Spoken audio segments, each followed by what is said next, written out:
Well, hi everyone, welcome back to the channel. Today it's Saturday the 6th of May. It's, as you can see, raining, chucking it down all day. I've just been doing my normal jobs, feeding the cattle and checking everything. And it's a special day today, obviously, because it's to do with the coronation, you know, with all King Charles and all the rest of it. And particularly on the farm, you know, I've been thinking recently about ways to increase the income over the next year, and particularly heading towards 2024, because the farm's losing its BPS as a lot of other farmers are losing from Brexit. And it's really worrying because I can't increase the stocking density at the moment because of the climate change situation. We've got to reduce the stocking numbers. And then with the calves I buy in, the Belgian Blue Crosses, they're costing a fortune at the moment to feed. And then to replace them, I wanted to buy some more in. The price has gone up. I rang where I buy them from the other day, and they want me to charge, they're trying to charge me over £400 a calf, when last year I was only paying about £350 a calf. So all of my costs have gone up, and then, you know, what we're getting for the calves at the end of the day is pretty uncertain as well.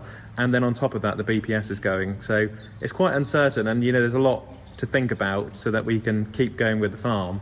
And it's a real concern which we've got to address. And I'm sure over the coming weeks, months and years, we will come up with a solution. I think that will be by increasing the suckler herd. I've always wanted a farm shop on the farm, but the issue with the farm shop is planning permission, business rates, the taxes. The local authorities just charge so many taxes on small businesses these days. Also, getting people to stay, like staff, is really, really difficult, particularly the younger generation. But the only other thing I can think of is a vending machine. One great example is Clarkson's farm with Clarkson, when he's trying to open the farm shop, and he's still struggling with it now. And it is really, really hard with farm shops. So to anyone who's got a farm shop, you have my full support, because it is blooming difficult, very, very difficult, farm shops. And anything really now, farm diversification. I'm still waiting on my shepherd's hut from a chap called David, who's a carpenter down in Essex.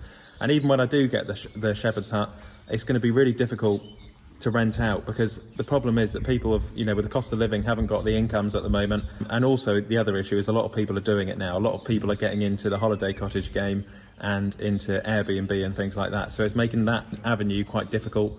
So every corner at the moment is really hard, with the cattle, with the tourism, with like a farm shop, with a vending machine, something like that. It's going to be interesting over the next year, coming up with some diversification ideas.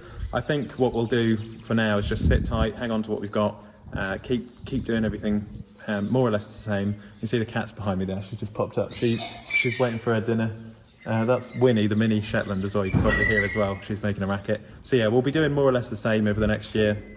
Not be changing too much. We've got the silage equipment which we will invest in, and just sit tight, see what happens. It is really uncertain times though, so I'm sorry it's not the video you were hoping for. And I know everyone likes to see all new shiny kit and huge sheds going up and all the rest of it, but for now, at the moment, like I say, just sitting tight, trying to work out some different diversification options for the farm, and then we'll go from there. I'm just going to feed the cat. She's waiting for her dinner, you see there?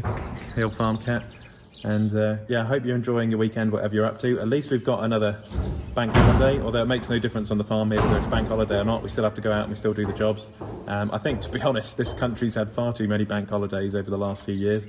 But there we go, it is what it is. So yeah, thanks for watching, keep liking and subscribing, and I'll catch you on the next one when I'm hoping we'll have a bit of better weather and I can get out with the chain harrows and the weed wiper.